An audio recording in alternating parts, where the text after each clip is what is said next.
Abba Yahuwah, I just want to thank you. Oh wow, Father. You are so worthy to be praised. You are so worthy to be praised. Truly, Abba, when one understands your heartbeats, and when one understands what it is, when we see your plan, and when we see your plan unfold before our very eyes, how can we still be confused? How can man still be confused when they see a living owl who portrays himself in such a magnificent way? Oh Abba, my heart this morning is grieved as it was already grieved last night, when I have understood more than anything how little we revere you, how little we make you out to be, and how we have brought you to a place of where we're bringing you down to our level, when we're bringing you down to thinking of you as a man, as a human being, that I can behave like I want and speak like I want and do what I want, and we have not revered your holiness, your set apartness, your majesty, your power, your authority. From where have we fallen, my Father? From where have we fallen? Yahuwah came to this earth to reveal himself in the flesh, to reveal you in the flesh, so that he could show us the way that we are to walk, to come back to a set apart, holy Yah, not to make you to come to our level in any way. In any way. And Abba Yahuwah, I am so ashamed. I am so ashamed, Abba. I really am.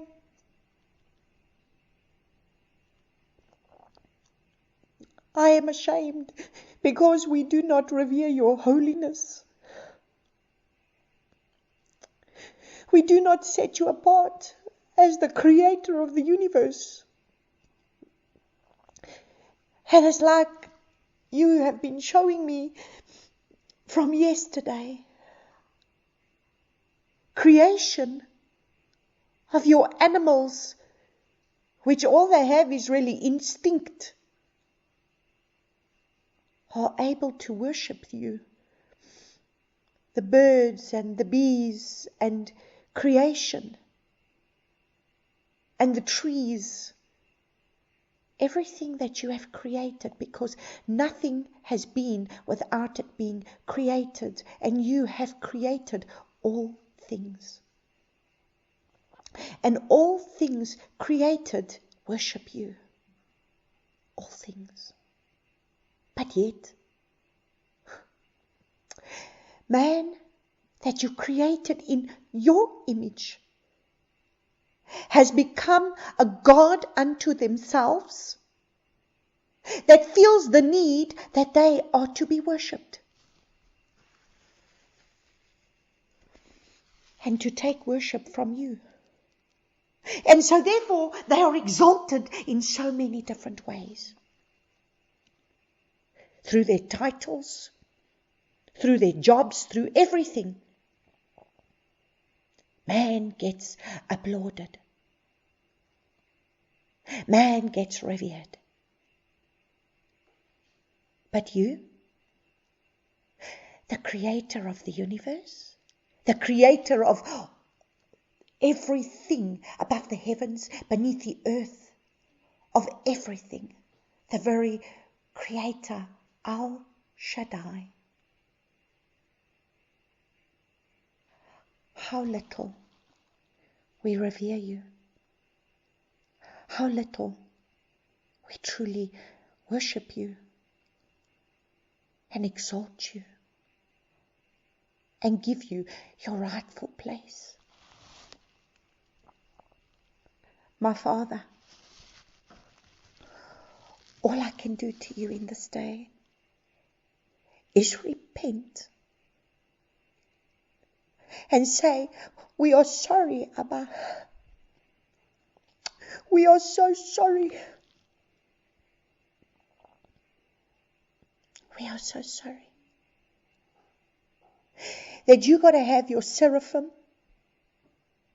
You got to have 24 elders in the heavens giving you 24-hour worship. But we, your created beings here on earth, don't truly understand set apartness or true worship. And wow, I thank you, my Abba Father. I thank you because you are wanting to open up to us the revelation of the book of this revelation for us to understand what is the significance of all of this. And today, Father, you have given me a little glimpse, and I am humbled to the little glimpse that I receive of the understanding of what we, your creation, need to understand in the hour that we are in. Because somehow it hasn't been understood from generation to generation to generation to generation. Somehow it's not been understood. Somehow we've missed this. Somehow we have not understood it. But I pray that now in this end time that we find ourselves in, that we will have the understanding of what this is all about. What is this all about? Why were we created? What was the purpose for us being on this earth? And what are you doing? Because if we do not understand what you are doing, then what is the purpose for us being on this earth? Because we are servants to serve you. But that seems to be so far from the truth of where we are. Oh, my Father. Oh, my Father, like I said, I am ashamed. I am ashamed. I am ashamed. And all I can say is, we are sorry, Father. We are sorry. We are sorry for what we have done. And for what has been done throughout the generations. And for what your people who call themselves by your name continue to do to you. I'm so sorry, my Father. But I pray that you grant us the grace that we need, because you are a merciful and a loving Yah. You truly are, Father. You are so merciful. You are so merciful, because we've already had more than 2,000 years since Messiah Yahuwah came to reveal the purpose of what you wanted. And still, 2,000 years down the line, we still haven't got it. But I pray now that we will get it. Truly I do. Because you are not going to allow Messiah Yahuwah to come without there being a remnant, because you have spoken that there shall surely be a remnant. And you are not interested in rebellious people anymore, because truly judgment is already at the door. You have already laid the axe to the tree, and all is about to come crashing down. And so, Abba Yahuwah, I am so humbled before you this morning, my Father. And I pray that you give me the grace that I need, my Father, to relay your message that comes from your throne for your people, to get the deeper revelation of what it is that you are trying to say in this hour. Oh, Father, let us not leave here without us truly having to get the deeper revelation from this chapter 4 of what you're trying to reveal.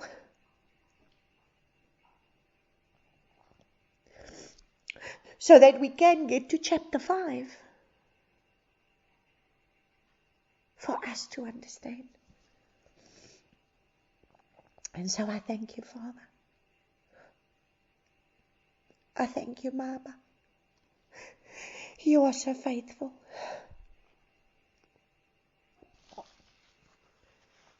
You are so faithful. And you are worthy. And you are worthy. And you are worthy. And you are set apart. And you are set apart. And you are set apart. And I pray that we understand that today. Let the spirit of understanding open up our spiritual ears and open up our spiritual eyes, and grant me the grace that I need, Father, in order to bring forth your heart to your people, my Father. Because that's all I ask. Not my words, not my will, but your words and your will. So I thank you, Abba. I praise you in the mighty precious name of Yahuwah. Amen.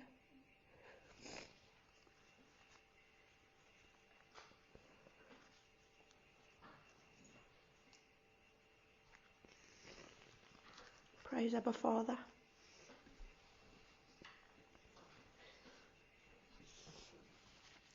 You know, when you start to see the hand of the Father, one cannot remain the same when you've come into the presence of the living Al. One cannot remain the same. Like I said,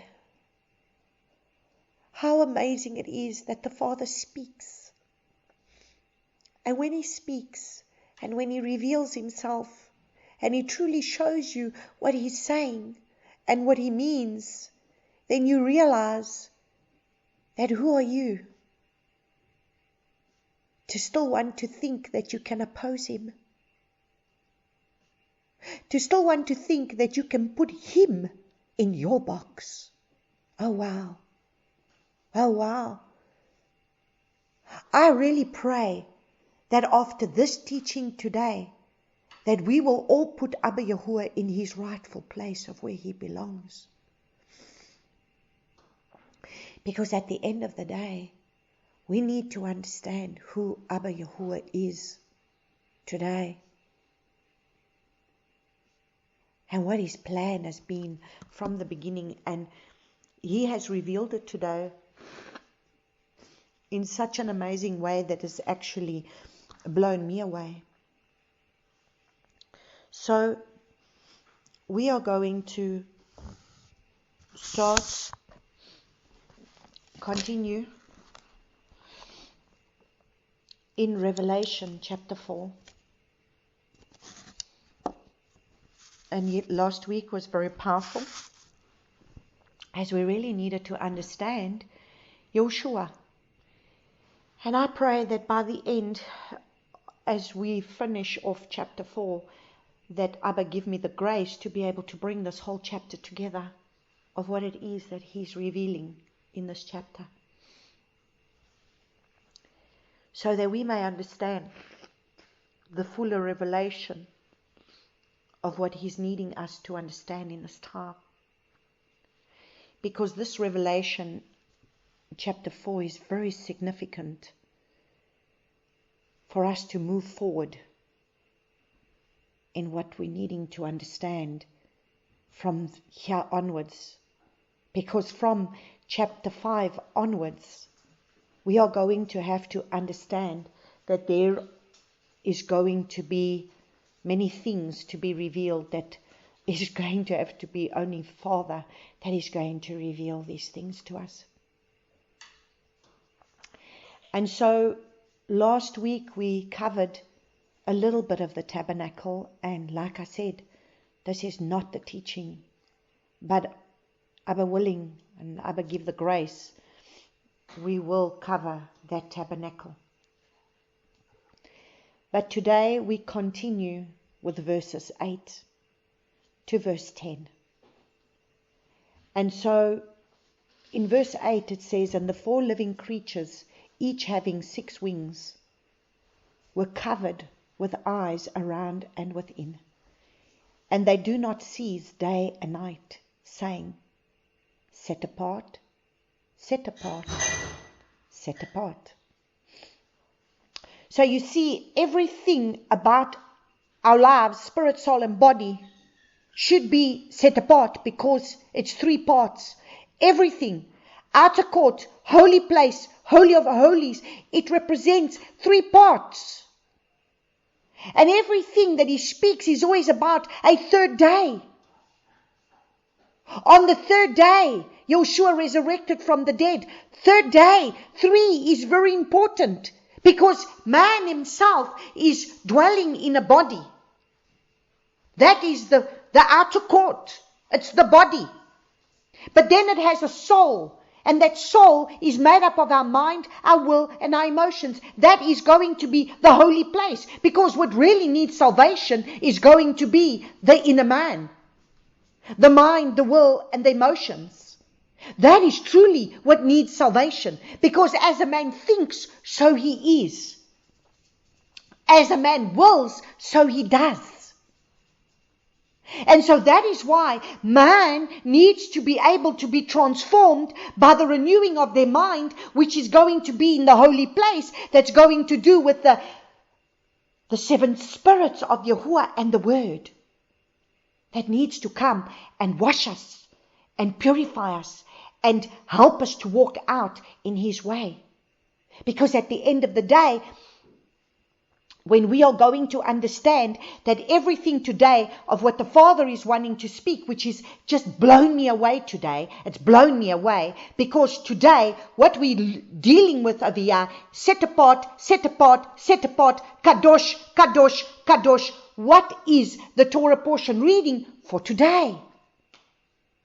Interesting. If we go and see what they're all reading in the synagogues today, what all the Messianic believers are reading today, it is the Torah portion of Kadoshim, which starts in Leviticus chapter 19, which is everything to do with set apart. And then, if we're going to go to Jeremiah today, being the 17th chapter that we're going to read today, and so when we get to the 17th chapter, we understand that he says that He's looking for us to be able, He's going to look within our hearts, He's going to look within our inner being, He's going to look within us, because there's wickedness, and He's going to look and see what is there. And everything about chapter 17 is He's saying, cursed is the man who puts his trust in the flesh and in the arm of the flesh, but blessed is the man who puts his trust in Yahuwah, because he shall be like a tree planted by the riverside. And so today, when I saw the thread of how Abba Yahuwah is bringing everything together, then that means He's speaking with one voice. And who are we to be able to understand what he's saying.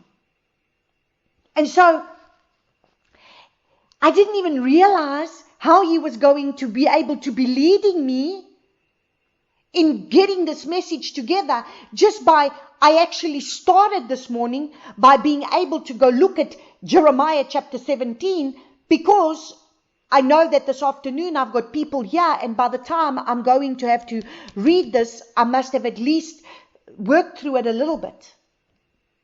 And so when Father started to open that up to me, to understand what he's saying in chapter 17 is, I have given you my commands. I told you, keep my ways. I've told you, cursed is the man. I am going to look at your innermost parts. I'm looking at your heart, and I'm looking at your kidneys, which is everything to do with the soul man. So you see, Kadosh, Kadosh, Kadosh, set apart, set apart, set apart. He says it 3 times, because 3 times constantly we see that man is made up of 3 parts. Like I said, it's got a body. This is the tent that we carry. What? A soul, which is made up of the mind, the will, and the emotions. Again, 3 parts: mind, will, emotions. Mind, what we think. Emotions is our emotional state of what we experience. And the mind is what we think. 3 parts. And then there is the spirit. Because what was breathed into us? What were we created out of? Who created us? Abba Yahuwah breathed life into us. And if he's a spirit being, then we are firstly spirit. Because we are created in his image. And if we are created in his image, he is spirit. He's the Ruach HaKodesh. He's the Ruach, the Holy Ruach, the Holy Spirit, the Holy Set Apart Spirit. He's spirit being. So the spirit being is the perfect side when it is submitted and surrendered to him and him alone. So when we are able to crucify this body that wants to do its thing, because that's the outer court, that's why it's the body that needs to get saved and the outer man. And then we need to start dealing with the inner man, so the outer man makes the decision to want to be saved.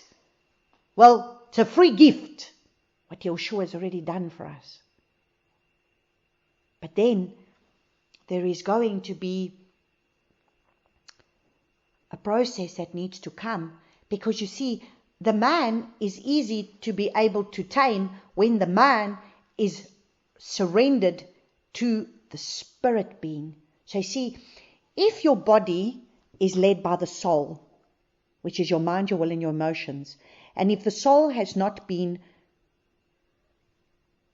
renewed, submitted and surrendered to the Father, then the soul is going to dictate to the flesh man, to the body, what it must do.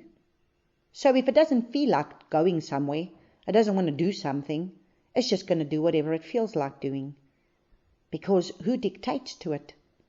The soul dictates to it. But when the soul is submitted to the Spirit, which is submitted to Yahuwah, which is submitted to his word, which is submitted to Yahuwah by hearing his voice, which is submitted to the word, surrendered to the word, then the soul will dictate to the body, and then we will walk in the fullness of the Father. But you see, this is something that we're not being taught. This is something that we must understand. Because we think it's just a case of, now I'm saved. And this is all it is. You saved, yes. You've invited Yahuwah to come into your life. But now you have to be allowing the Ruach of Yahuwah, you received Yeshua, but then you have to be able to allow yourself to be filled with the Ruach of Yahuwah, so that the Ruach of Yahuwah will come and do the deeper work in you that is needed. To become set apart. You see, 3 times, because the body, the mind, will, emotions, the soul, and the spirit is all to be holy before the Father. Mind, will, and emotions must be holy before the Father, must be set apart before the Father. And so this has been the Father's plan from the beginning. But you see, we have not quite walked in this, and today we're going to have to expound on this deeper revelation. We have to expound. We have to break down the layers, because we've got so much false doctrine, so many things that are there that are still keeping us captive and bound, that now we need to understand Father's plan. And so He's saying that this is the place where they are saying, set apart, set apart, set apart. So we must understand, a door has been opened. Yeshua is the one who's opened the door to say, come up here, come up here. I want to reveal to you. What must you come up here and see? Let me show you what I want to show you, a heavenly realm. This heavenly realm is set apart, set apart, set apart. Because why? Yahuwah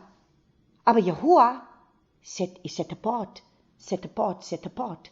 So Yeshua was the door to bring us into what? Into set apartness for the Father. Because at the end of the day, that set apart is holiness. And you see, we do not seem to understand, and this is what we read, and let's go read it again in Hebrews chapter 12, verses 14, and it says, pursue peace with all. So you see, you cannot be in animosity with anybody. You need to be at peace with your neighbor. You need to be at peace with your brother and with your sister. You need to pursue peace. You see, that's what we understood about Joseph, meekness. Meekness is not weakness. Meekness is taking a lower place. Meekness is humility. To be humbled. To come lower. To understand that even when I am reviled, even when I am persecuted, I will remain meek and I will remain humble. I will not fight for my rights. I will remain meek. When Yeshua was being scorched and he was being beaten, he showed meekness in knowing that this was the Father's will for him. He did not fight back. He showed meekness. That's not weakness. That's extreme strength. I have understood one thing, and this is what Father's teaching me right now. One needs tremendous strength to walk in meekness, because meekness has everything to do with humility. And true humility is when you take the lower place, and even when you are wronged, and you are wronged unjustly, like Joseph was, you take a place of meekness and you allow Father to have his way, because it's his process. That's what it means to be led by the Ruach of Yahuwah, because you know his purpose and his plan. And so he says, pursue peace with all. So to pursue peace, you cannot have peace if you don't have meekness. Because you need to have humility to have peace. Because it's too easy to get angry. And so it's better to show compassion than to get angry. So to show compassion shows true meekness. Because compassion has everything to do with meekness. Because you see, it's easy to get angry, but it's not easy to show compassion. Again, it comes back to meekness, it comes back to humility, which requires extreme strength. Now he says, pursue peace with all, and pursue apartness, set apartness, without which no one shall see the master. So what are we supposed to be pursuing? If our pursuit on this earth is not to become set apart, you have the wrong pursuit. Then your pursuit of what you are pursuing is for your own interests. Because Father's interest, and I'm here to tell you today, Father's plan is that we become set apart. Why? Because that's what he said, be set apart as I am set apart. And so he wants a set apart people. And that should be the goal. And you see, that is not the goal of most places. If you go to church and you go to most churches, you go to most places, that's not the goal. We all want to become great, but nobody wants to become holy. Because that is not the order of the day in the churches that we have fellowshipped. And if you just need to put on, do yourself a favor. Maybe we should just listen to some of these church things and see what is their goal, because we need to start listening to see what is the goal. So when you have prayer groups, what is the goal? What is the goal of the prayer group? Is it because we're supposed to be becoming more set apart to the Father?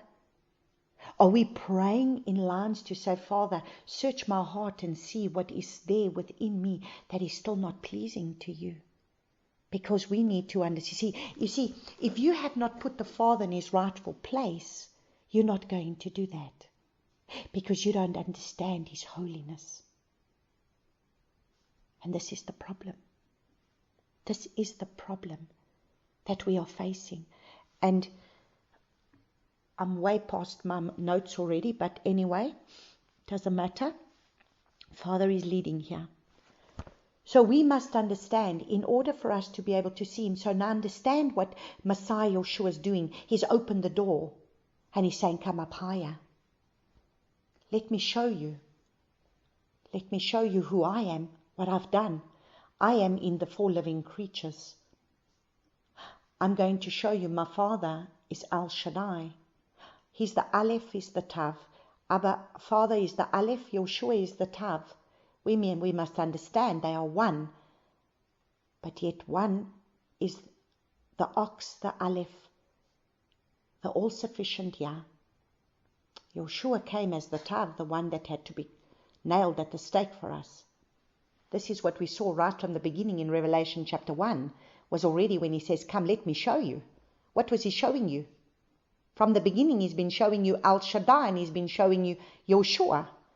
And so what is he showing you? He's showing you this set apart holy place. And now we need to understand it's set apart, it's set apart, it's set apart. So, what does set apart mean? We've gone this way before, and I am like a broken record, and I'm going to keep repeating this and repeating it, not just for you, but for myself, because I have understood today. If there's one thing that you better understand, is set apartness, my child. My child, that is what I'm requiring of my people. And without set apartness, nobody's going to see me. So you can do everything else that you're doing in your circles. Go do everything else that you're doing. But if you do not pursue set apartness, you are not going to see me. And that's what we need to understand today. So set apartness in the Greek is the word hagnos or hagios. And that is most holy thing, pure, morally blameless. Blameless, ceremonially consecrated. So you see, what is it called to be? It's called to be consecrated. Now, when you are consecrated, it means you set apart. So you either consecrated into the world or you consecrated to the Father. You can't be both. So you need to decide who you want to be. You need to decide what you want to be in terms of being consecrated. So, to be consecrated, so you ceremonially consecrated, and it's sacred. So it's ceremonially consecrated and sacred. So you must understand that it is pure. It is pure. Pure from carnality. So you see, you cannot still be about your carnal ways. You cannot be about your carnal, fleshly ways. You have to understand, after today, we have to understand we don't have rights. We don't have rights. Because the day that you came to the brazen altar and you lay down your life at that brazen altar, you serve a new master. You are not the master. I am not the master of my life. I am consecrated to the one who is now my master, which is Abba Yahuwah, which means I do not poke a finger in his face. I'm a servant. And when I'm a servant, I'm here to obey instructions from the master. The master gives the instructions and I am to obey them. I'm not to argue them. I'm not to reason them out in my mind. I am to hear Shema, and I am to obey. I am not to try and figure them out. I'm not to try and reason them out. I am to be able to pray to the Father that by His Ruach HaKodesh, He will help me to walk them out. But I am not here to try and argue them. To argue, to say, well, this is what it is, or this is what it... No, I'm not going to argue. He's not in the arguing business. You need to understand, it's either you are going to become set apart, or else you are not going to come in, you're not going to see Him. You'll be outside with the dogs, but you're not going to be with Him in His set apart place. Because He's set apart. And this is the reality of the truth that now needs to start being taught. Because it has not been taught. You see, we are preaching a very cop-out gospel. Cop-out. Because all we've stopped at is salvation. There's no sanctification. There is no sanctification. And that's what we're going to understand. Sanctification. So you see, salvation was the free gift that we received. But now, you lay your life down, now there's a sanctification process that needs to start happening. So we go to amazing today's Torah portion, because as I started to work with this, and I realized that this happens to be today's Torah portion, which is called Kadoshim. So it's Sett Apartness. It's the set apart ones. Interesting. Today's Torah portion is for the set apart ones. It's for Kadoshim. So let us go to Leviticus chapter 19, verses 2.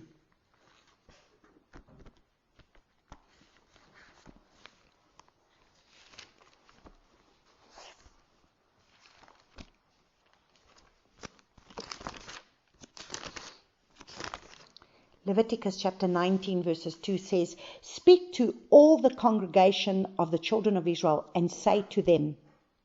Okay, so this was what was said to them as the children of Israel from the time He selected a people that was to be His people.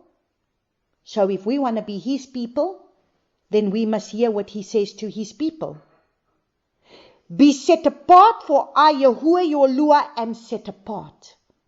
So He's saying to you, be set apart, for I, Yahuwah, your Elohim, am set apart. Each one of you should fear his mother and his father. Interesting how to honor our mother and our father is part of being set apart. Now, I still thought about this and I thought, Father, why does he put this here?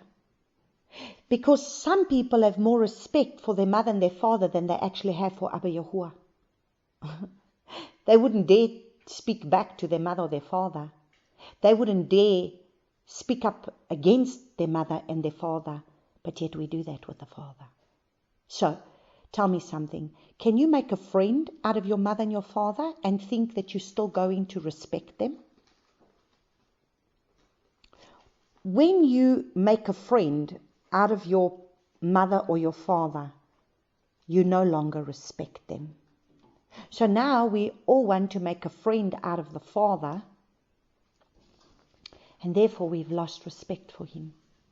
Because your earthly mother and father, you need to respect them by revering them, by honoring them, by understanding that they are the ones that gave you life.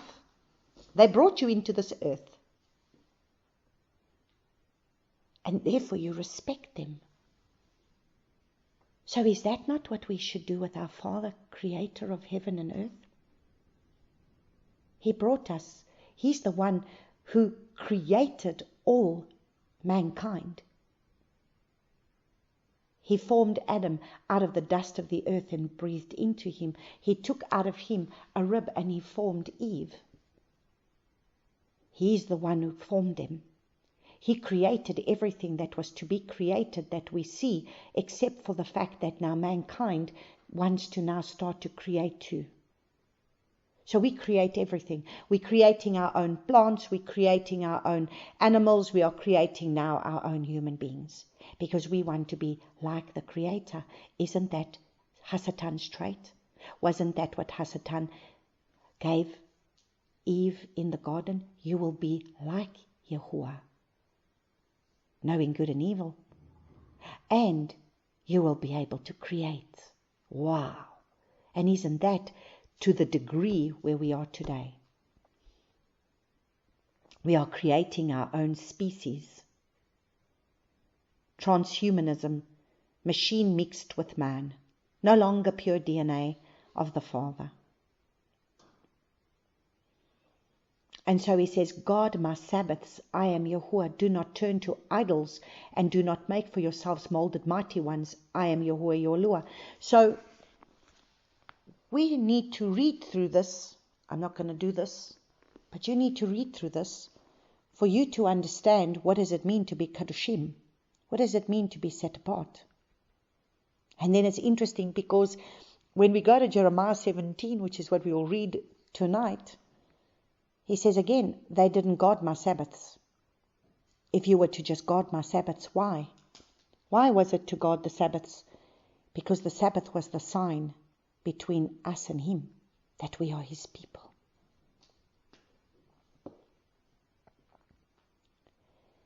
And so we must understand that the Father is going to do a mighty work in what he's wanting to be able to show us about Kadoshim. These are what he has said. He, from Exodus chapter 19, when he brought them up onto Mount Sinai, he started to give them his instructions. And we either going to choose to want to obey them, or we either going to choose to rebel against them. And we can turn around and say, well, everything has been nailed at the stake. We don't need to worry about anything now. We just have our own set of rules. Well, you know what? I'm not here to argue anybody that wants to believe that. They can carry on and believe that, because he's given us a foundational covenant.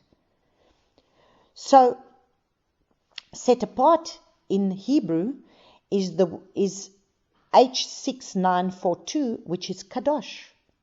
That is set apart.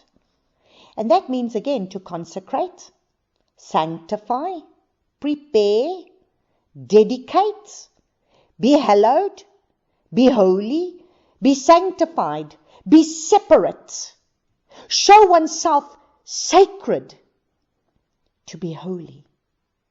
So you see, we are to be separate.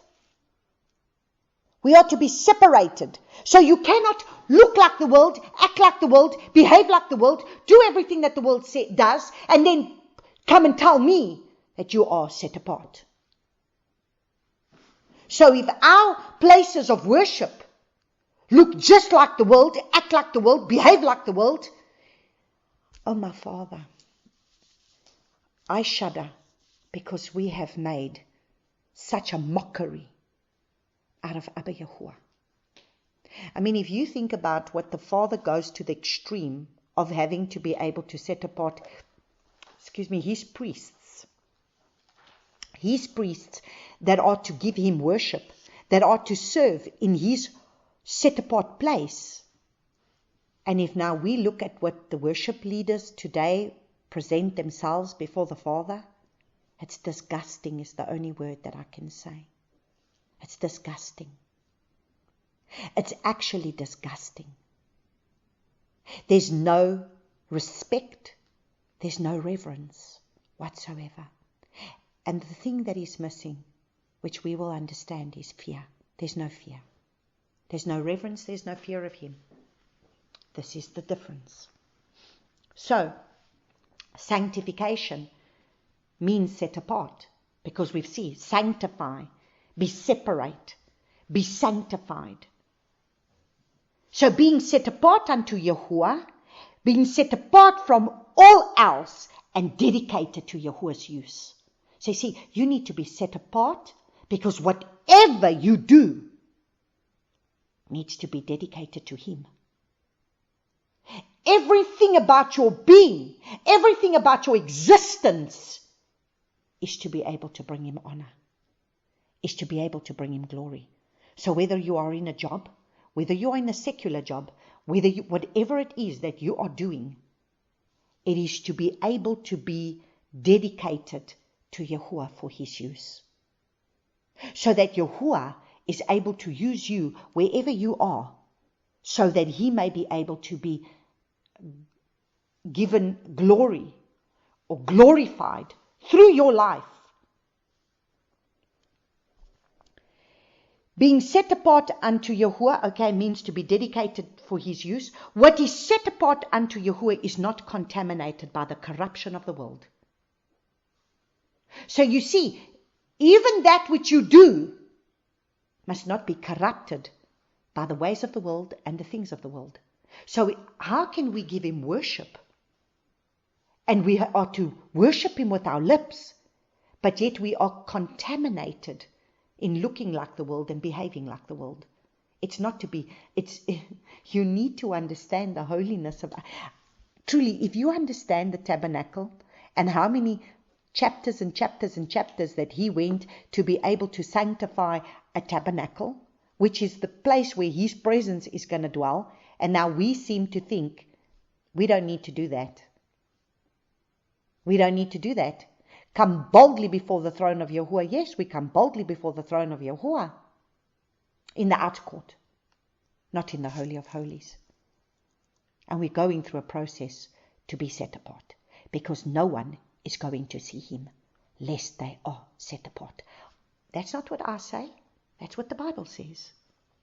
So, we will not be corrupted by the world and its influence. It is wholly set apart unto him in purity.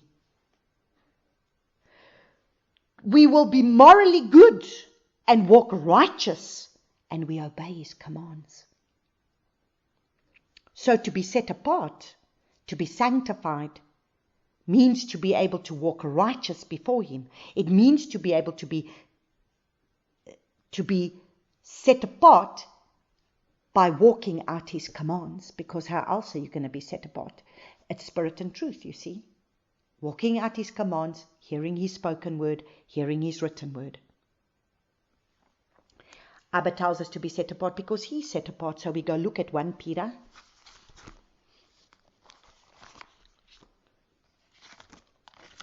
So we go to 1 Peter, chapter 1, verses 13. And it says, therefore, having girded up the loins of your mind, being sober, yet your expectation perfectly upon the favor that is to be brought to you at the revelation of Messiah Yeshua, at Yeshua Messiah. As obedient children, not conforming yourselves to the former lusts in your ignorance. So you see, we can still continue in the lust of our flesh and in disobedience to the Father when we are ignorant. In our ignorance, we do it. But now we're no longer those that are ignorant. Instead, as one who is called in set apart, as the one who called you is set apart, so you also should become set apart in all behavior. Well, in all behavior. So all behavior needs to become sanctified. In everything that we do, it must be sanctified. You see, we have to keep reading through these things. Like I said to you, I've taught this how many times? Now it's becoming solidified. See, repetition. Eventually, we're going to get it. Because now we must understand. If we are going to be able to be a people that are going to be able to carry His glory, you cannot carry His glory in this end time. And you're not going to make the things in this end time if you're not going to be set apart. Because you will fold one way or the other. And he says, the one who called you is set apart, so you also should become set apart in all behavior. Spirit, soul, and body. All. Kadosh, kadosh, kadosh. Spirit, soul, body. Mind, will, emotions. So if my emotions doesn't feel like being set apart, well then I better get it in line.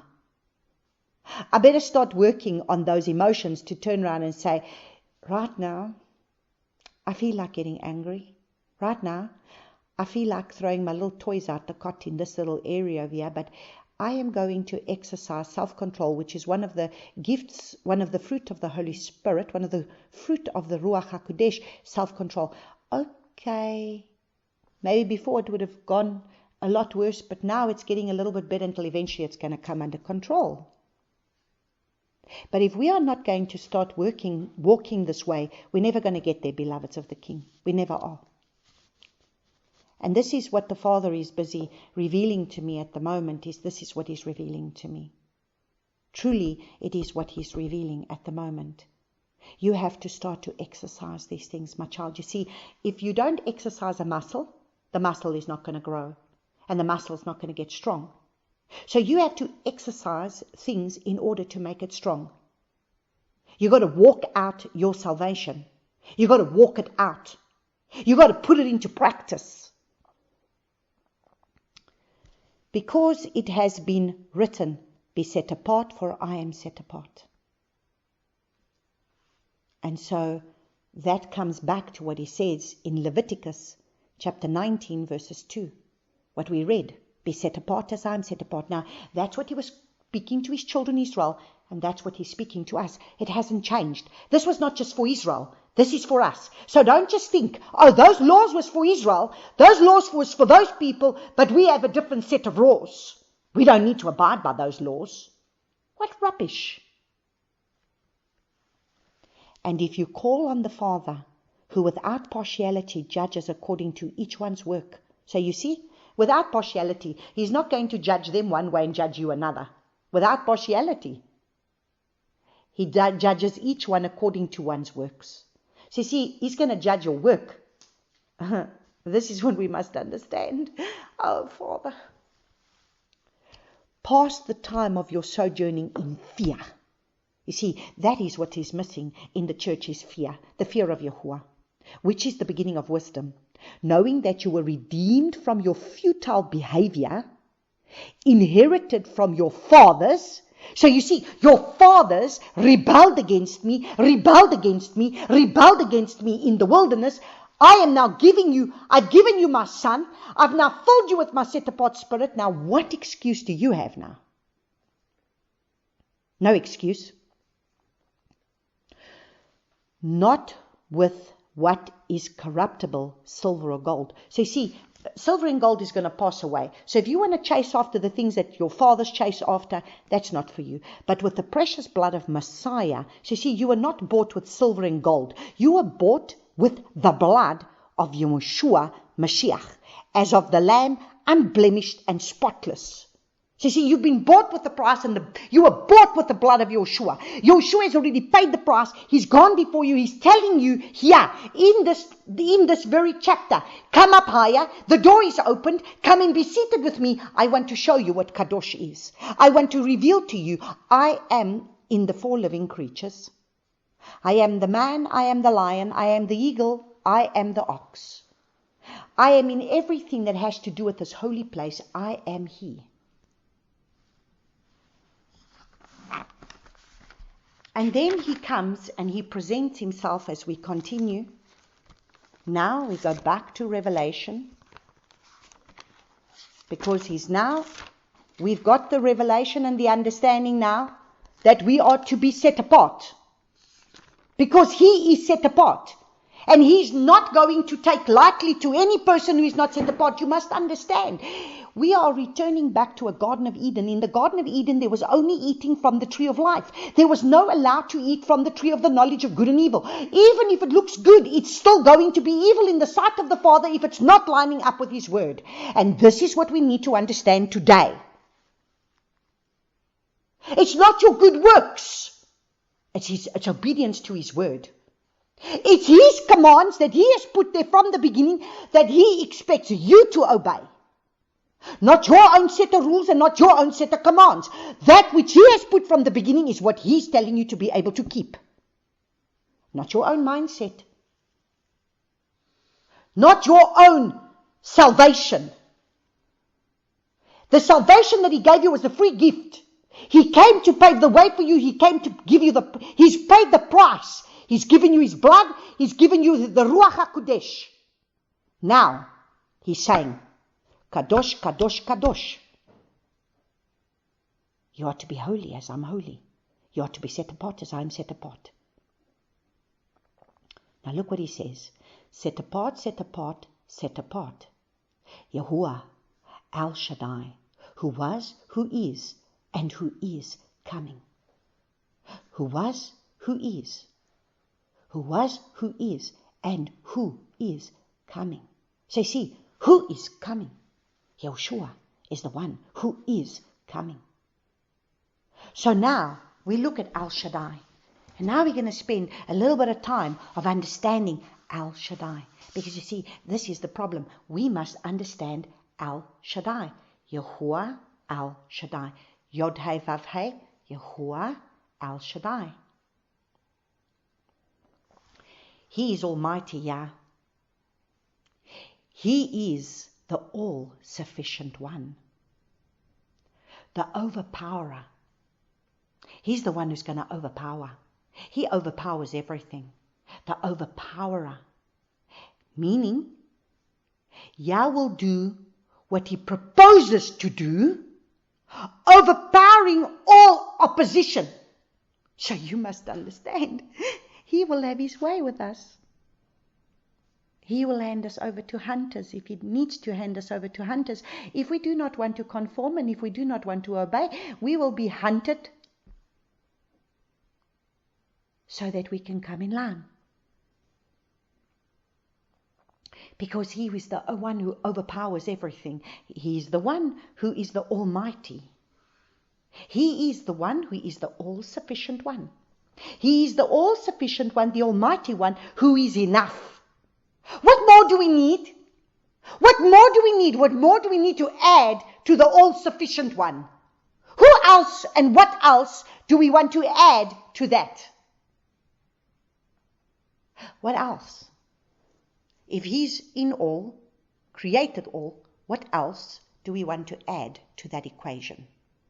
Who else and what else do we turn to as opposed to Him? If He's the one who's got all the answers, and if He's the one who's the all-sufficient one, who are we going to turn to in a time of need? He's more than sufficient to meet any need. So, why do we still think that it's my ability, my strength, my power, my everything, my great skills? Remember what he said when he tested them in the wilderness. I am the one who has given you the power to create the wealth. Even that which you have done everything is from him. Don't ever think that it's because of you. If you think it's because of you, then you have pride in your heart. And you need to repent of that pride. Because you are nothing without him. You are nothing. He is everything. And this is the problem. Man is trying to make themselves higher than Abba Yahuwah. And this is exactly what was the fall of man in the Garden of Eden. To be like Yahuwah. And this is what we need to understand. It all comes back to the same sin. There's that one sin. One sin. One sin in the garden. It all comes back to that same sin that we're still facing today. Man wants to be the creator. Man wants to be on a throne. Mankind is on the throne.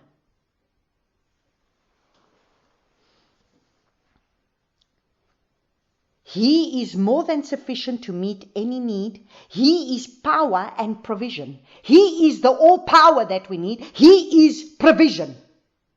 That's what it means to be all the sufficient one. He is power, he is provision. He sustains, he nourishes, and he protects. Who else do we need? What do you think we're going to put up all our fences and our alarm systems and all our things that is going to protect us? Well, if you want to put your trust and faith in that, then you can do it. And you will not understand that that is the very thing that, believe me, there's many fears in many people's hearts that we do not understand. I'll never forget when we were in Israel in 2014, when it started, when all of a sudden it started, the infidada, whatever started, when they started stabbing the Jews. They had just started that in that Pesach, I think it was, or whatever, they started it. And then when we went, they started it, it was in 2015, that's right, 2015 they started it. And then in the Pesach 2016, when we went to Israel in Pesach, we were to stay near the Damascus gate there by the old city. And now you must understand, you know what, I'm wearing my head covering, and I'm going to live there by this place of where the Damascus gate is, where most of the Arabs stay. And now they're stabbing a lot of these Jews there by Damascus gate. And so in the beginning I had a big problem. And so I'll never forget the one night we're going to come home. We've gone out and we're coming home. And now we're tired, and now Elsie says, we're going to go through Damascus gate. I said, no, it's nighttime. You can't be going through there now at nighttime. We'll walk all the way around. She says, you've got to be joking. We're not going to walk all the way around. And so then I looked and I saw, oh, hang on a second, there's some soldiers there, so I'm okay. And I walked through the gate, and I still, the soldiers were outside the gate, but when I walked through the gate, there was no more soldiers. And the father turns around and he said to me, my child, do you honestly think that it's the soldiers that have your back? You're going to be here for more than a month, living in this very place. And if you're going to behave like this, you're not going to make it. So you're going to have to understand right now who is the one that protects you. It's not the soldiers that protect you. I am the one that holds you in the palm of my hand. I am the one that placed you here. I am the one that's called you here. I am the one that has got an assignment for you to do here. So you will trust only me. I have your back. The only place that doesn't have the armor is the back. Because the Father has got my back. He's the only one who can see at the back. I can't see behind me, but He sees. So He is the one who sustains. He's the one who nourishes. He's the one who protects. He takes my weakness and gives me strength. So when I am weak, He is strong. He takes my inadequate resources that I don't have, the resources that I don't have the ability in order to do the things that I really don't have the ability to do many things. But He gives you the resources and He gives you the ability. That's why when He anointed Bezalel and He anointed the people that had to make the tabernacle, He gave them the ability that they needed. In their inadequacies, He gave them the ability in order for them to be able to build His tabernacle.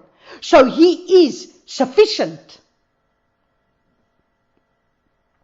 And His sufficiencies, He uses His sufficiencies.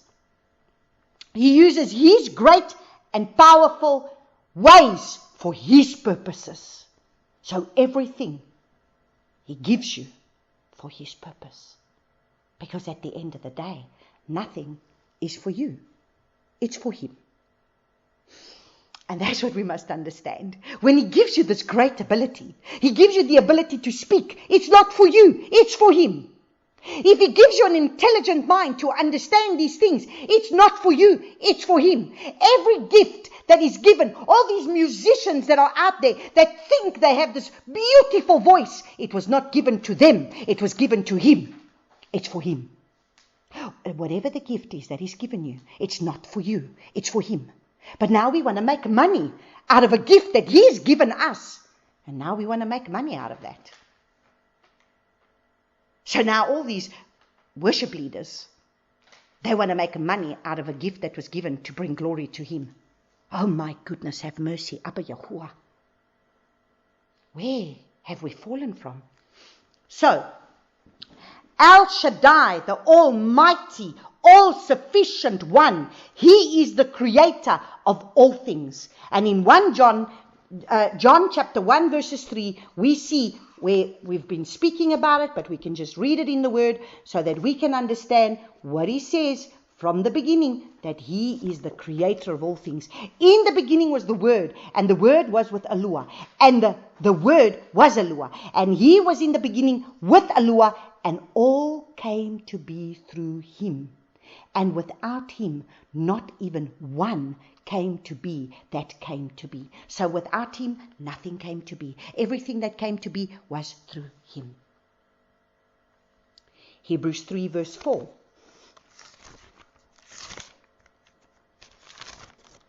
Hebrews 3 verse 4 says, "For every house is built by someone, but He who built all is Yahuwah." So you see, just in case we are confused, even the wisdom that is given for whatever it is that is built is given by Him. So you know what? We can't actually even lay claim or credit to anything. Remember, the devil is a created being. He cannot create anything. He's a created being. The Father is the creator, and He created everything. He built everything. Everything was built through Him.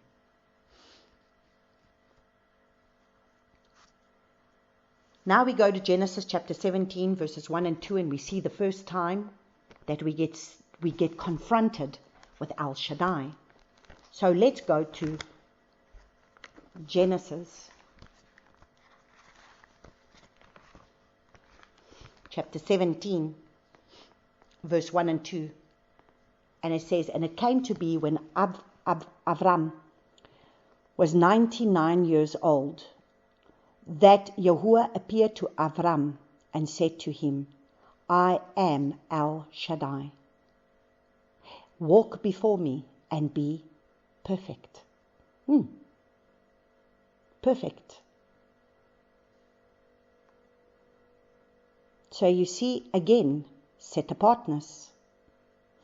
Be perfect. I give my covenant between me and you shall greatly increase you. So He wants you to be able to have a covenant. So now interesting how this is when the Father appears to him, Father speaks to him, appears to him, and He says to him that he is to be able to, he was going to make His covenant with him. So it's about Him making His covenant with him. And now if we go and have a look again when he calls Jacob. So let's go have a look at, he blesses Jacob. Let's go look at Genesis 28. Now if we look at Genesis 28 verses 1 to 4, and we see, and Yitzhak called Yaakov and blessed him and commanded him and said to him, do not take a wife from the daughters of Canaan. Arise, go to Padam Aram and to the house of Bethuel, your mother's father, and take a wife for yourself from there, from the daughters of Laban, your mother's brother. So remember, he didn't want any contamination there. He wasn't going to have any contamination there. He wanted him to be able to be from a pure bloodline because he doesn't want contamination. And so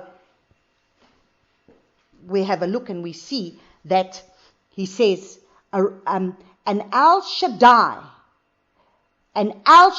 bless you and make you fruitful and increase you, and you shall become an assembly of people. So you see, Al Shaddai is the one who is set apart, Yahuwah Al Shaddai. And Al Shaddai is the one that is saying, I am going to, you be fruitful, increase, you shall become an assembly of peoples, and give you the blessing of Avram to inherit the land and your sojournings which Yahuwah gave to Avram. So when he told Abraham to be perfect, the perfect means tamim, which means complete, whole, sound, which means complete in accordance with truth and fact. It means integrity, without blemish, without spot, undefiled, upright. Does that sound like a set apart person? Yes.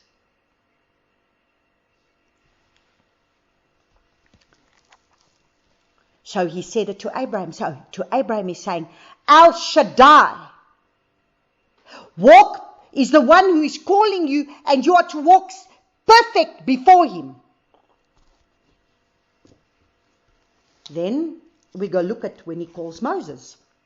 Exodus chapter 6, from verses 2 to 3. In Exodus chapter 6 he says, and Yahuwah spoke to Moshe and said to him, I am Yahuwah. I appeared to Abraham, to Yitzhak, and to Yaakov as Al Shaddai, and my name Yahuwah, I was not known to them. So now to Moshe, he reveals not only Al Shaddai, but he reveals the name of Yahuwah. So you see, to Abraham, from Moses bringing up the children of Israel, they are going to know him by his name, Yahuwah. Because he says, and I appeared to Abraham, to Yitzhak, and to Yaakov as Al Shaddai, the all-sufficient one, and by my name, Yahuwah, I was not known to them. So now to Moshe, going forward, because his name is going to be on those people, because now this is going to be the 12 tribes of the house of Israel. This is his house, and they will have his name. So if we look and we see in our congregations, in our churches today, what have we lost? What have we lost? We have lost the Almighty Yah, the one who is to be feared. Because what did they have? Let me tell you something. Moses feared Yahuwah. Abraham learned to fear Yahuwah. Yaakov feared Yahuwah. They all had a reverence for him. They didn't treat him as a friend. This was the Almighty, all-sufficient Al Shaddai. Not one that we can play with. But what has happened today? We have lost the Almighty Yah, the one who is to be feared. We only want to see Yah's love. So now we make him out to be the Father of love. So all we say is he's a loving Father. He's a loving Father. But all of us have had loving parents who loved us enough to discipline us when we were out of line. Did we not? Did we not have loving parents that came and disciplined us if we were out of line? I respected my father that if I was going to speak to him in a certain way, he wasn't going to take very lightly to that. I respected my father that if he told me what to do, and if I didn't do what he told me what to do, there would be a punishment for it. But you see, that is not what is being presented to us today.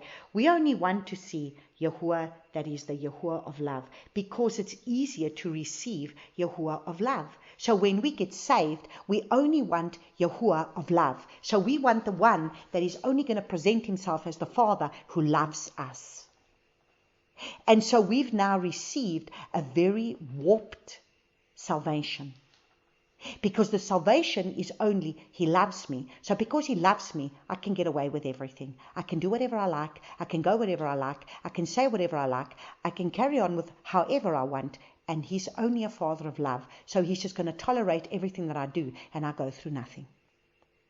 What have we done? The one who is set apart, the one who is holy, who will bring judgments, we must understand he is the all-sufficient, almighty Yahuwah, El Shaddai, who is the one who will bring the judgments, the one who is sovereign and powerful. He's the one who directs prophets, kings. He's the one who has directed the prophets and he has directed the kings. And we have seen what has happened when the kings and the prophets have not obeyed what he has said. We have seen. We have seen his sovereignty leading the children of Israel. And when they do not obey what he says, what happens to them?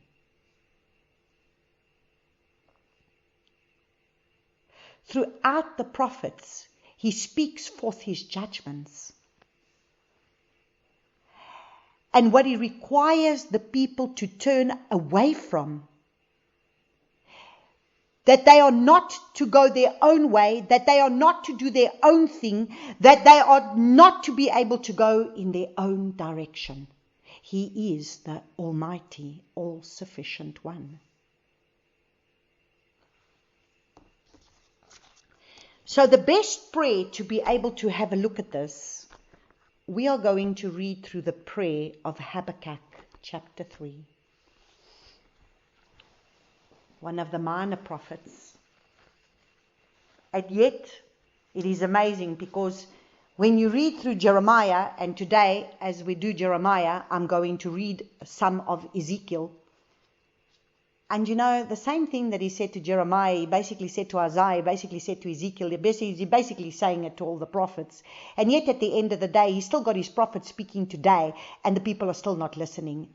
Because the same prophetic things that he spoke then is the same prophetic things that if it's his true prophets, they are the same prophetic messages that he still brings today. Because they read the very scriptures that's still coming by the mouth of the prophets that the Father ordained from the beginning. So at the end of the day, the prophets of the Father are still speaking. The only difference is it's a different generation. But it's the same word. Nothing's changed. He's still trying to get them to be holy as he's holy. He's still trying to get them to turn from their wicked, evil ways, which they don't want to. So this is the prayer of Habakkuk, the prophet. From verse 2.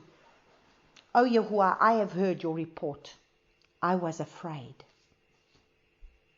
You see, when the Father speaks, do we have the reverence for him? And are we afraid? See, people have done away with this word afraid to say, we're not to fear the Father. You're not to fear him. And now, therefore, we've made a friend out of him. And so because we've made a friend out of him, we are going to go into judgments. And he's trying to bring back his holiness. His set apartness, and he's trying to get the people to understand that they are to fear him because they are going to come under his judgments if they don't obey him. I was afraid, O Yahuwah, renew your work in the midst of the years. Make it known in the midst of the years. In wrath, remember compassion. So you see, here's a prophet that is understanding that Father's wrath is coming.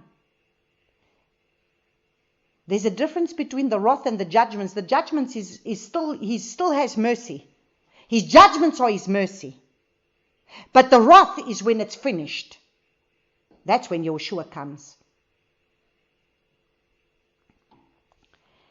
In wrath, remember compassion. Alua comes from Teman. And the set apart one from Mount Paran. So you see, he's coming. His splendor shall cover the heavens, and his praise shall fill the earth. And the brightness is as the light. So understand, this is what we're seeing in this place. We are setting ourselves up to understand, going into chapter 5. We must understand what is being shown to Yochanan. What is John being shown when he says, come up here. Here's an open door. Let me show you the splendor of heaven. Let me show you Al Shaddai. Let me show you these seraphim, these living creatures. Let me show you what these elders are doing 24/7.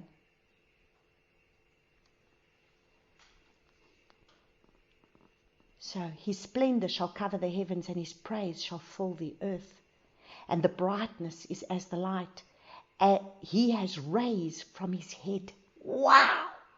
Can you imagine? That's why.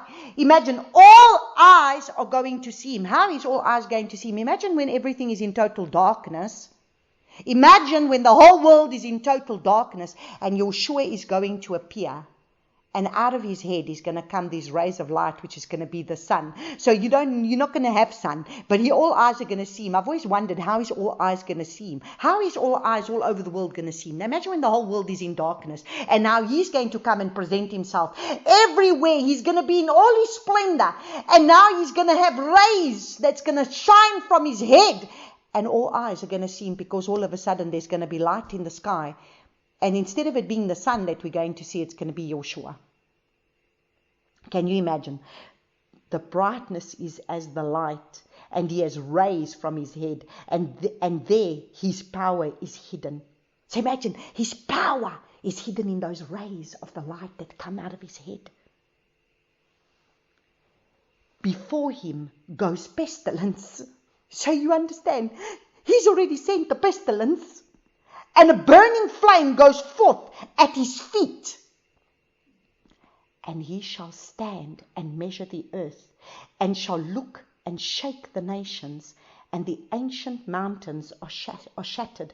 Understand, this is a prophet way before Yahuwah even came. He's seeing Yahuwah in all his splendor and glory, just like Ezekiel stood in that temple, in that heavenly realm, and saw those 4 living creatures, and he saw the throne, and he saw all these things. And imagine, this Habakkuk prophet is standing, and he's watching, and he's seeing the Ancient of Days. And he shall look and shake the nations, and the ancient mountains are shattered. The age-old hills shall bow. His ways are everlasting. Is this the El Shaddai that we understand Yahuwah standing as El Shaddai? The one who's coming with all the power, all the might, all the glory, the all-sufficient El Shaddai? Is this the way that we understand, and we want to think that we can continue to rebel in his presence? What are we thinking? I saw the tents of Cushan under sorrow. The curtains of the land of Midian tremble. Shall Yahuwah burn against the rivers? Is your displeasure against the rivers? Is your wrath against the sea? That you ride on your horses. Wow. Imagine, he's seeing the rider on the white horse coming.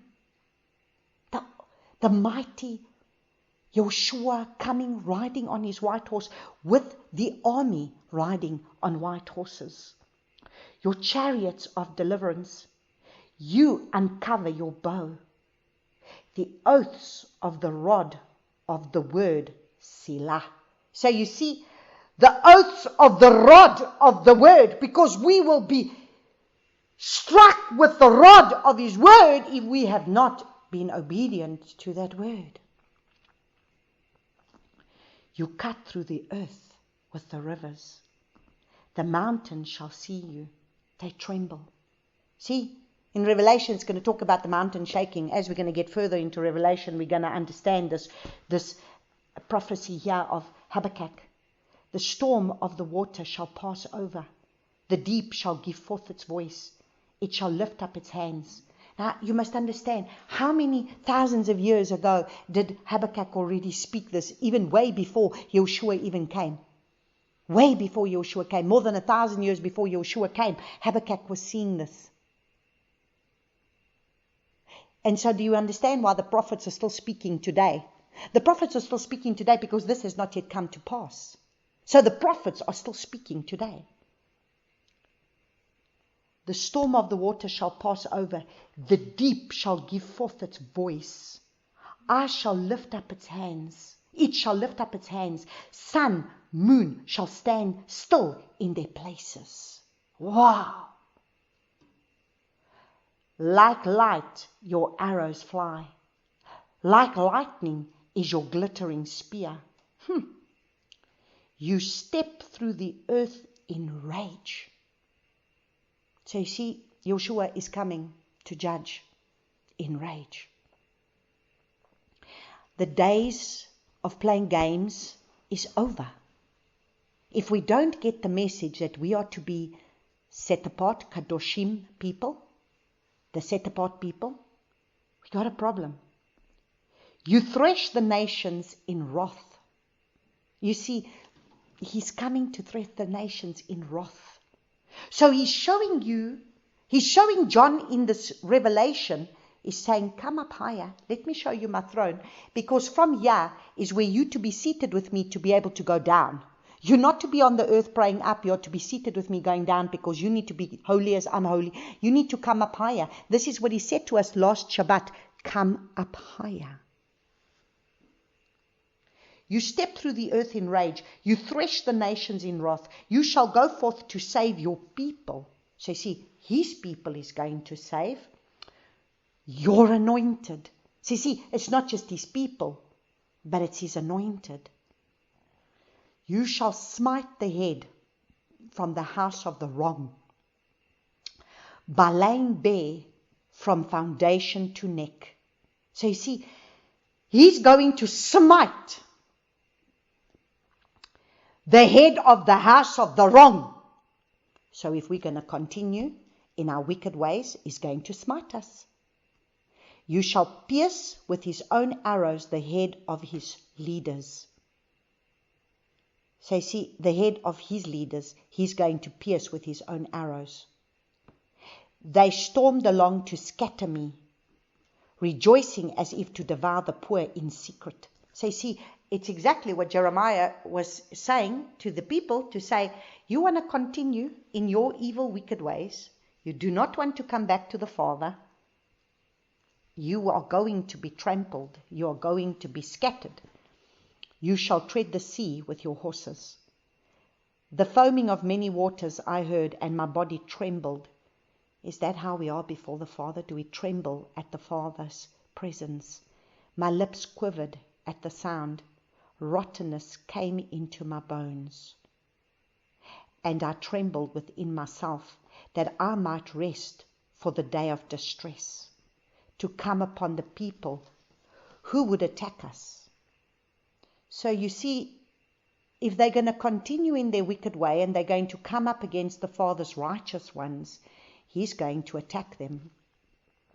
Though the fig tree does not blossom and there is no fruit on the vine, the yield of the olive has failed. The fields brought forth no food. The flock has been cut off from the fold, and there is no herd in the stalls. Yet I exult in Yahuwah. So you see, even though everything is going to be destroyed, what must we be reminded to do. Though the fig tree does not blossom, there is no fruit on the vine, the yield of the olive has failed, so the fields brought forth no food. Yet, what must we do? Yet, I exult in Yahuwah. I rejoice in the lure of my deliverance. Don't we start thinking that we can start to demand and command. This is a prophet, and listen to his humility. Meekness, meekness. I rejoice in the lure of my deliverance. Yahuwah the Master is my strength, and he makes my feet like those of deer, and makes me walk on my high places, to the chief singer with my stringed instruments. So even in the midst of Abba Yahuwah's will to bring destruction, because he's prophesied it out of his mouth, will we still rejoice and praise and worship him? Because those are the worshippers that he's looking for.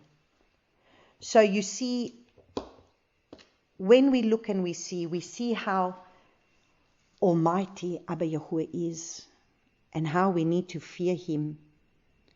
We need to turn and we need to repent. The 24 elders fall down and worship. So as we finish off now, so we go back to Revelation chapter 4. And when the living creatures, so it says, Yahuwah El Shaddai, who was and who is coming. And when the living creatures give esteem and respect and thanks to him who sits on the throne, who lives forever and ever. So you see, the living creatures give glory and respect and thanks to him. Those are the things that we must do. We need to give glory, respect, and thanks. The 24 elders fell down before him who sits on the throne and bow before him who lives forever and ever. And they cast their crowns before the throne, saying, You are worthy, O Yahuwah, to receive esteem and respect and power. For you have created all, and because of your desire they are and were created. So you see, these 24 elders understand what it means that they're giving esteem to, what it means to give respect and power. They understand he's the one who created all. They cast their crowns down. They cast their crowns because the 24 elders fall down and they worship. So these represent true worshippers. They represent servants that are true worshippers. Abba wants true worshippers in obedience to him. In his way, we are to know who he is, and he is worthy to be praised. And that is why these 24 elders are those before the throne, but they represent a company of people that the Father is wanting, because these elders, who are they? These elders, 24 elders, they're not angels, they're elders. Who are they? They are a people. And so if we go, and we've read this so many times, but we're going to read it again, because like I said, today it's repetition. We need repetition for us to understand. So we go to John chapter 4, and he says from verses 21, from verse 20, Our fathers worshipped on this mountain, but you people say in Jerusalem is the place where we need to worship. Yahuwah said to her, Woman, believe me, the hour is coming when you shall neither worship on this mountain nor in Jerusalem worship the Father. Yahuwah is saying, come up higher and learn how to truly worship me, because I put before you a tabernacle. I put before you my throne. I put before you. I need you to understand who I am. I am El Shaddai. I am set apart, and I am the one who needs to be worshipped. And I want true worship. And so what is this true worship? And he says, you worship what you do not know. We worship what we know, because the deliverance is of the Yehudim. But the hour is coming And now is when the true worshippers, that's representative of these 24 elders, they are true worshippers, shall worship the Father in spirit and in truth. For the Father also does seek such to worship him. Yahuwah is spirit, and those who worship him need to worship him in spirit and in truth. So you see, that is now when you come into the holy place. It's spirit and truth. It is now the 7 spirits of Yahuwah that leads us. We are being led by the Ruach of Yahuwah. Spirit of might, spirit of counsel, spirit of understanding, spirit of the fear of Yahuwah, the spirit of Yahuwah. And then the word, the truth, the word, his written word, his spoken word. And this is the perfect worship that he wants. And they are the set apart ones. They are the set apart ones. They are the true set apart ones. They are true servants. Now listen, when I went and looked up number 24. Number 24 means a multiple of 12. So it's multiple of 12. So it's 12 times 2. That shows higher form of government, because 12 is the number for governance. Perfect government. Now look at this. True worshippers. Wow, that was just amazing. So these are the perfect worshippers. They are the true worshippers. They are the ones doing the offering and the sacrifice to put your own interests aside, and they bow before Abba Yahuwah. So they put their own interests aside to fulfill what his purpose and plans are. So they are the ones that are set apart, because everything that they do is set apart unto the Father. They do not pursue the lusts of the flesh. They do not pursue the lusts of this world. They do not pursue anything that this world has to give them. They pursue Abba Yahuwah. Nothing gets taken the place of Abba Yahuwah. Nothing. No children, no husband, no wife, no job, no nothing takes the place of Abba Yahuwah. They will die for Yahuwah.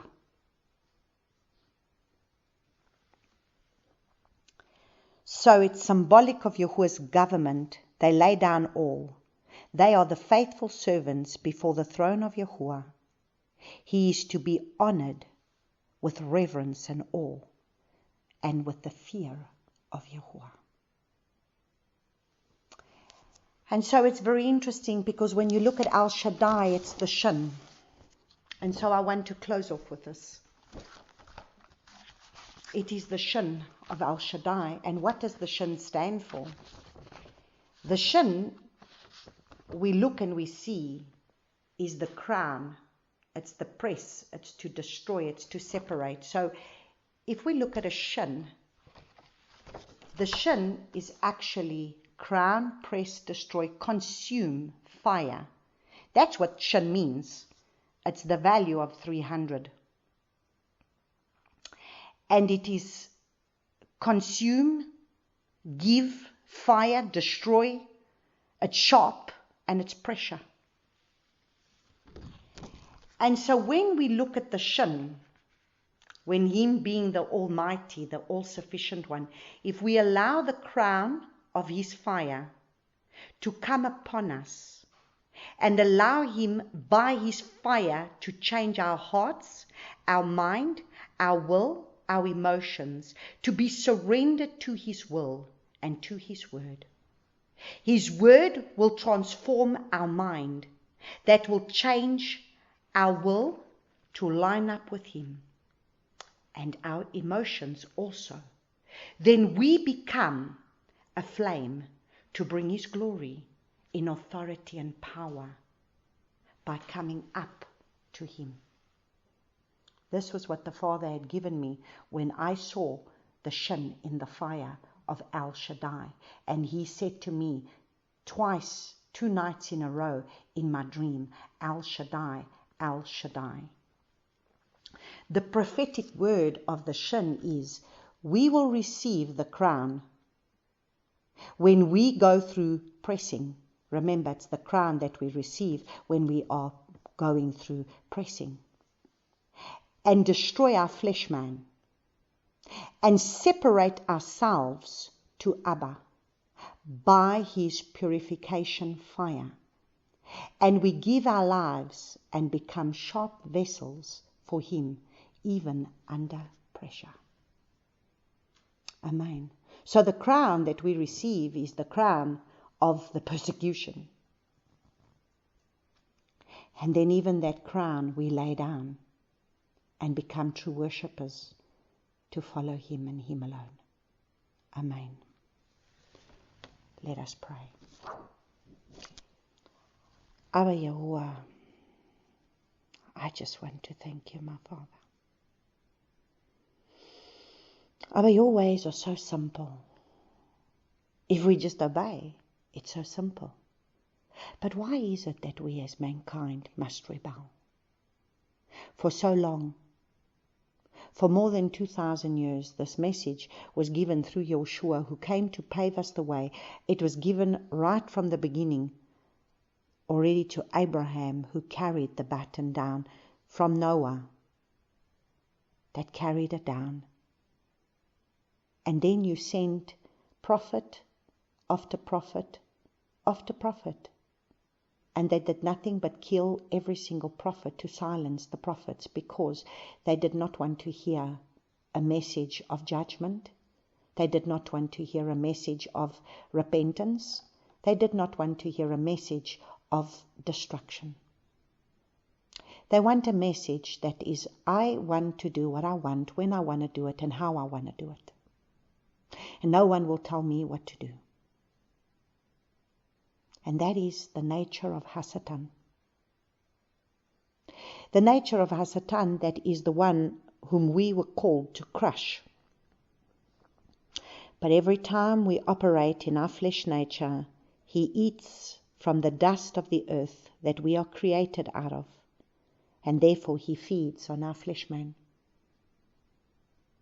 But the more we subdue the flesh man, and the more we surrender and obey you and follow you, the less the enemy has any foothold over us, and the more we become a vessel to bring glory and honor to your name.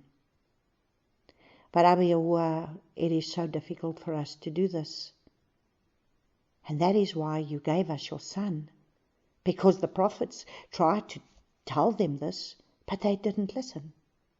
And they killed each every one of them. And even the last prophet that there was then John the Immerser, and they killed him too. They wanted to silence him because they didn't want him speaking anymore, so they beheaded him. And then we got given the prophet of all prophets, Messiah Yahushua, and they killed him too. They can kill the body, but they cannot kill the spirit, because your Ruach will continue to speak. And your Ruach speaks through the pages of your Bible, which is the instructions that you have already given us for us to be able to live set apart unto you. And so, Abba Yahuwah, oh, your message is so simple. Your message has been there from the beginning. I don't understand why it is that it's taken so long for us to truly understand. So simple. So simple. If we will just be obedient to you and led by your Ruach, then we will obey your instructions and we will be led by you, and we become your Kodoshim people, and then we bring glory and honor to you on this earth, and then more people will see you and more people will come into the kingdom. But we have complicated this all in some way. I don't understand. The more we live in our flesh, man, the more we resist you. But the more we humble, the more we will have of your presence. Abba Yahuwah, it's so simple, but yet it's so difficult for us to be able to understand. So the only thing that I can ask, Father, will you work it in us, Father? both to will and to do your good pleasure. As you say in your word, you will work it in us both to will and to do your good pleasure, so that we may walk out the scrolls for our own lives that has already been presented before the foundations of the earth, just like we will see next week, when the scroll is to be opened, and the only one who's able to open the scroll is Yahuwah. And he has a scroll that he needs to open to walk out his purpose and his destiny. And each one of us have a scroll for our lives, for our purpose and our destiny. And I pray, Abba Yahuwah, give us the grace to walk out our scrolls. I pray this in your precious mighty name, Yahuwah. Amen.